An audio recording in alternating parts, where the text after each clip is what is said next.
Nächte sind einsam, der Himmel ist grau. Wer will schon allein sein? Dieses Gefühl. Assalamualaikum warahmatullahi wabarakatuh. Alhamdulillahirrahmanirrahim. Wassalatu wassalamu ala asyrafil anbiya'i wal mursalin wa ala alihi wa sahbihi ajmain amma ba'du. Alhamdulillah ini kesini lagi ya. Tapi saya luar biasa. Ini kuliah sampai siang aja. Ibu-ibu yang dirahmati Allah masih tetap di sini. Ya Allah, alhamdulillah ya. Mudah-mudahan penuh berkah ya. Dan ini kerasa ini malaikat banyak banget di sini. Alhamdulillah ya Allah. Iya, kali ini saya mau melanjutkan kajian waktu itu ya. Waktu itu kita belajar apa yo? Otak. Bedanya otak laki-laki sama perempuan ya. Jadi masih banyak sebetulnya tuh. Masih banyak itu, saking banyaknya itu penelitiannya 10 tahun, bayangkan 10 tahun meneliti bedanya otak pria dan wanita ya. Masih ingat pelajaran lalu ya? Ayo, masih yang paling harus diingat itu paling gampang. Laki-laki berapa per hari? Jumlah komunikasinya mulai dari kata-kata ya. Oh iya ya. Sudah melihat suami di rumah, beliau yang kategori apa? 5.000 kah? 7.000 atau yang 9.000? Ada? Hah? Ada pakai 500? 4.000? Bapak di rumah 4.000? Nggak nyampe? Kata-katanya 4.000 mungkin ya, tapi ada dong bunyi vokalnya. Bahasa tubuh mengasa nggak ada bu? Gitu nggak ada? Perempuan 20.000 ya. Ini yang perlu diingat ya.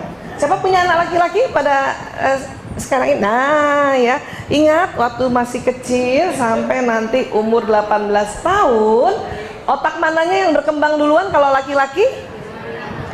Kanan. Kanan otak kayak apa bu? Betul, itu aja yang ingat, otak santai, rileks, main, asik-asik aja ya. Sampai usia 18 tahun, barulah nanti di atas 18 tahun, otak kirinya sama dengan otak kanannya.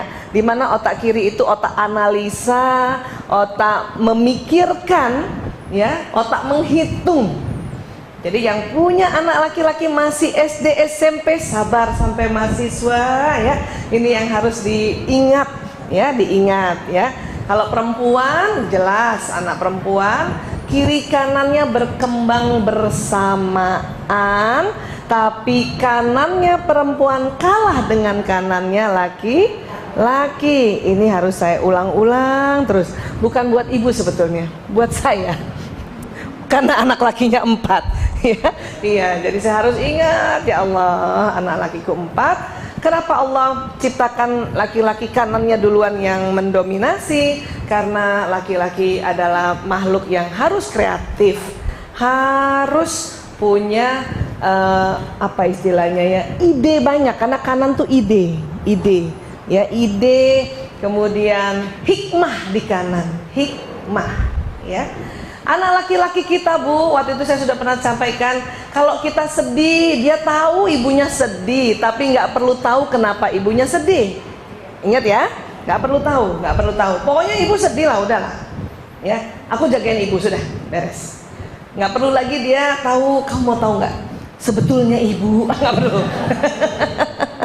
Yang begitu, yang kepo kayak gitu tuh anak perempuan. Ibu-ibu ceritain dong dari awal ya. Nah, ini yang perlu kita pahami ya. Iya. Ada satu lagi tuh yang paling harus diingat. Corpus callosum, otak di bagian tengah yang menghubungkan otak kiri dan kanan. Yang lebih tipis anatominya otak yang lebih tipis, ayo. Corpus callosumnya laki apa perempuan? Lah, siapa tuh yang langsung hafal?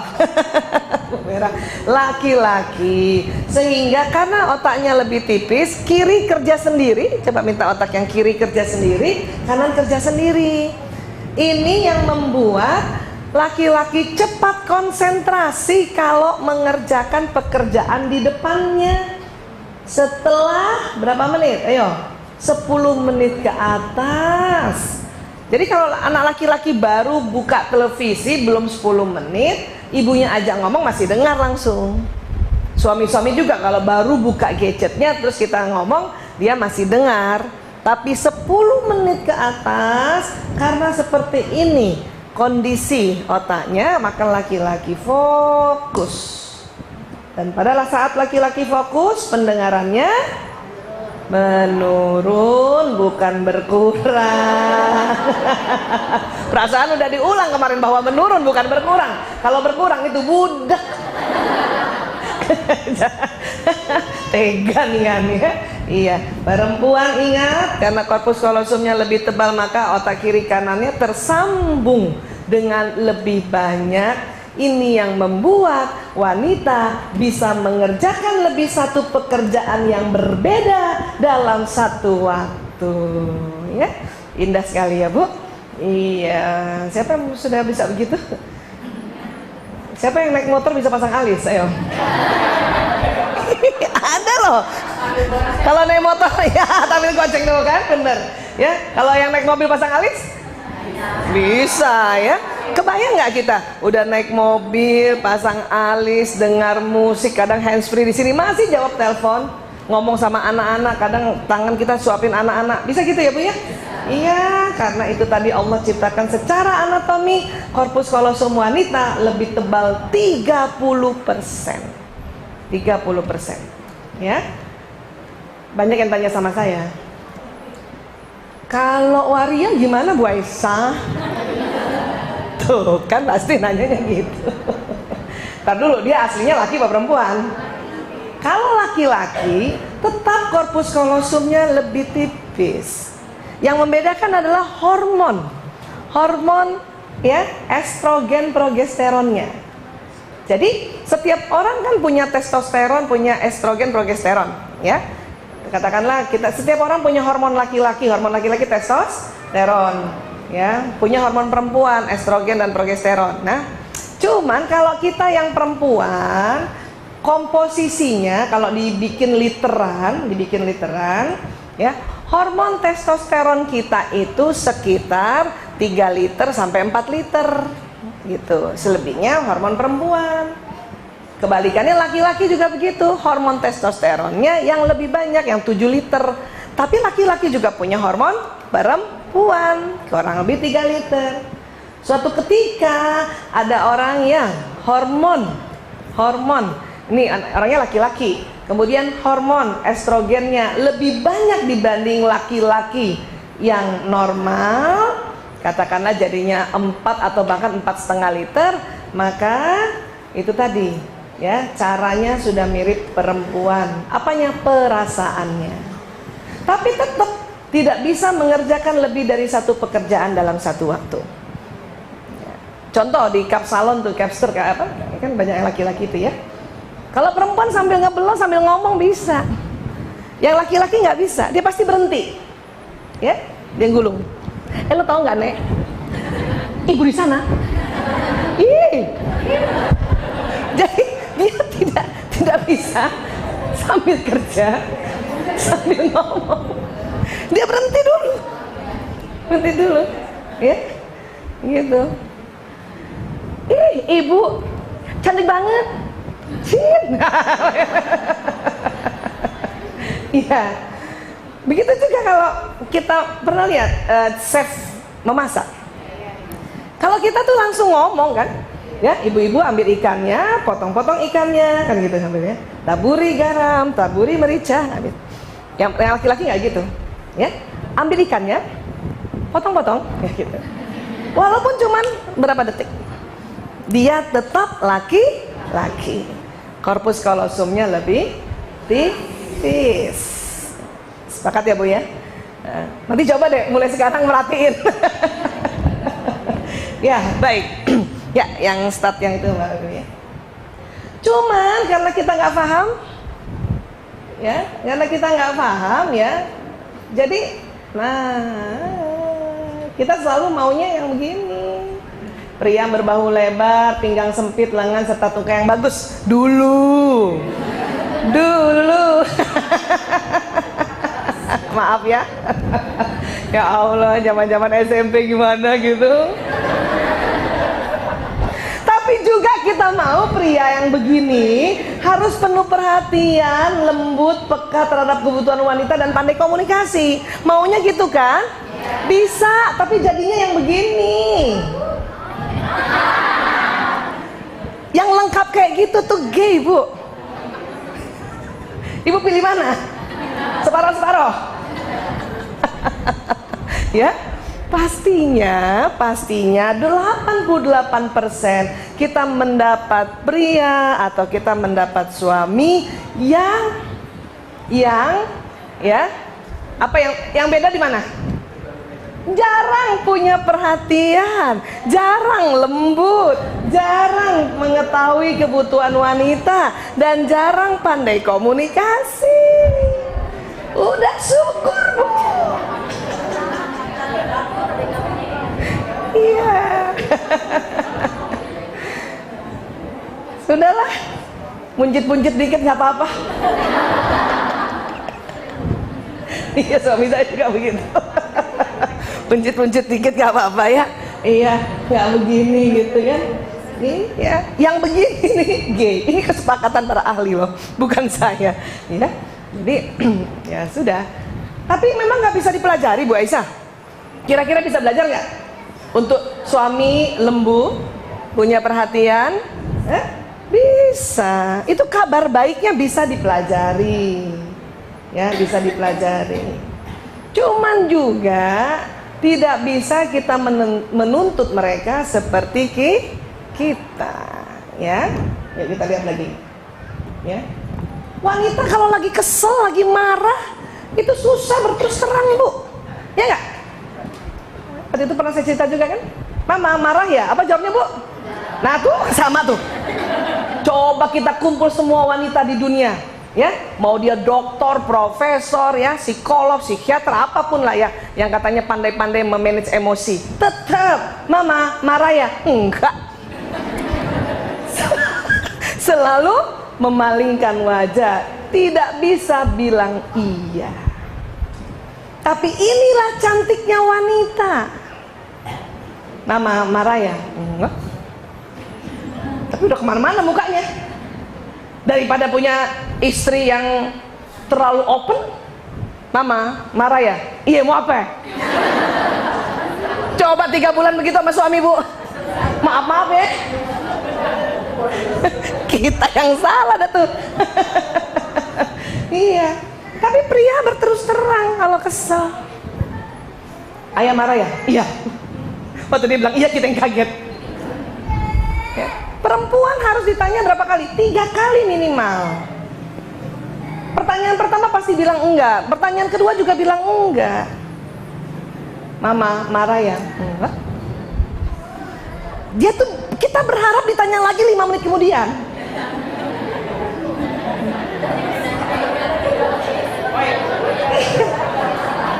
Nah, ini yang harus dipelajari oleh pria. Mama kayaknya marah sama papa. Ih, siapa yang marah, rugi amat. Udah mulai, wajahnya nggak dilempar. Ya, masih kepengen ditanya lagi yang ketiga. Ya, mama marah ya, papa minta maaf ya, baru. Papa nggak pernah ngerti aku.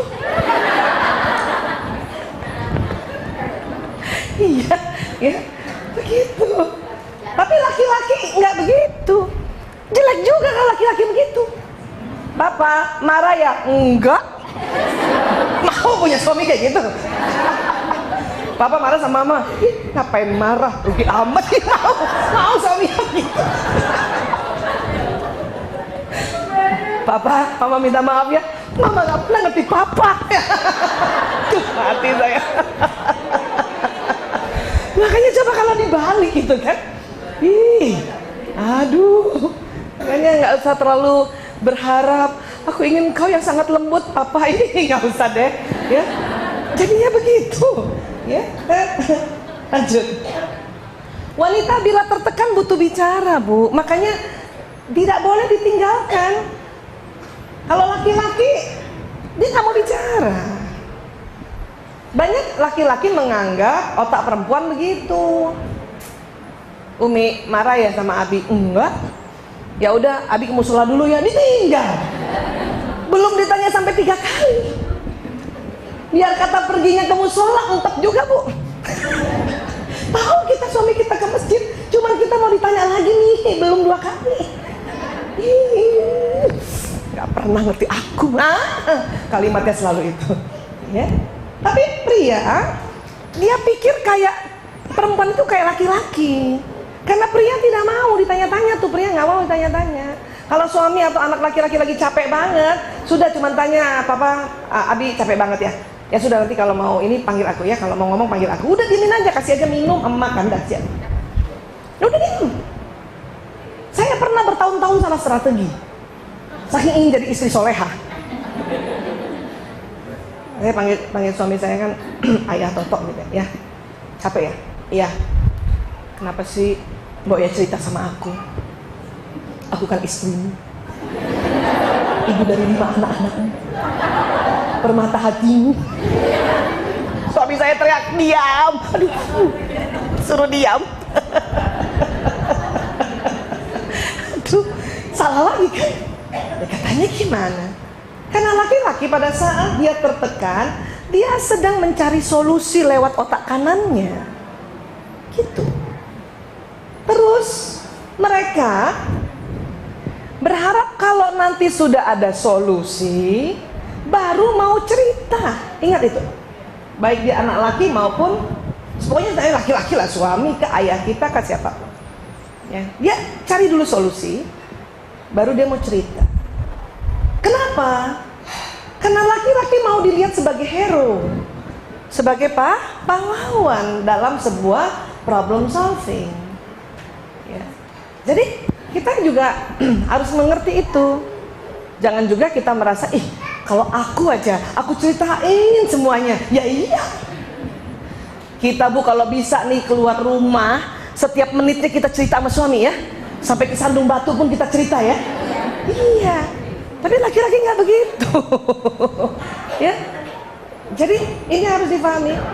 Pokoknya kalau laki-laki, anak laki-laki atau suami sedang tertekan, nampaknya belum mau bicara, sampaikan saja. Pokoknya kalau nanti udah mau cerita, panggil ibu ya, panggil bunda, panggil mama. Nah, gitu aja udah. Ini ada mau makan, mau minum, oke? Sudah kita santai saja dan tidak usah berprasangka bukan-bukan.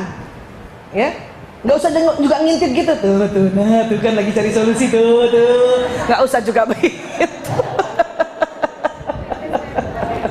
Mama tahu pasti kamu mau cari solusi. Ya sudah, mama kasih dong. Pokoknya pahami saja. Laki-laki senang kalau dipahami. Ya, senang dipahami. Next. Wanita bila curhat hanya ingin disimak. Nah, ini saya harus ulang-ulang nih. Sementara otak pria bila mendengar curhat selalu menawarkan solusi. Itu wujud tanggung jawabnya pria. Karena dia nggak tega lihat perempuan susah tuh. Saya katakan perempuan susah. Ya, perempuan ini apakah istrinya, apakah anaknya, apakah ibunya, apakah istri orang lain. Pokoknya pria tidak kuat lihat perempuan lagi curhat kayaknya susah. Dia selalu ingin menawarkan solusi. Padahal ini yang bikin berantem. Papa, mama sakit kepala. Apa kata suami? Hah? Minum obat. Solusi bukan itu? Solusi. Cuman silakannya sebelum kita curhat udah minum obat duluan. Makanya kata suami, ya udah minum obat. Kita marah. Obat apaan lagi? Semua obat udah aku minum. Lah, katanya sakit kepala. Suami saya tuh lebih parah, kan dia dokter kan. Ya aku sakit kepala. Kata suami saya, ke dokter dong. Hah? Bukannya kamu dokter? Oh iya ya katanya. Iya, kita marah soal kayak gini gitu. Ya, aku kan ada bakti sosial. Aku salah kostum, sepatu aku yang segini. Kan cuma mau cerita ya. Apa kata suami biasanya kalau gitu? Hah? Salah sendiri makanya bawa sendal jepit. Bukan gitu ayah. Ada kalimat begitu kan? Setiap cerita dikasih solusi, bukan gitu. Ayah aku capek banget setiap pagi nganter anak-anak. Apa solusinya kira-kira? Pakai ojek kan? Apa kita bilang? Ih bukan gitu, ayah nggak ngerti ya ojek sekarang ya. Ih banyak pembunuhan. Kata suami, katanya capek. Padahal kita pada saat setelah cerita udah seger lagi. Iya nggak? Perempuan cuman mau dibilang gini nih bu, kasiannya mama capek. Cuman itu aja. Itu tahu-tahu udah kuat lagi. Ya udah papa kita jalan-jalan yuk. Katanya capek. Udah di rumah aja.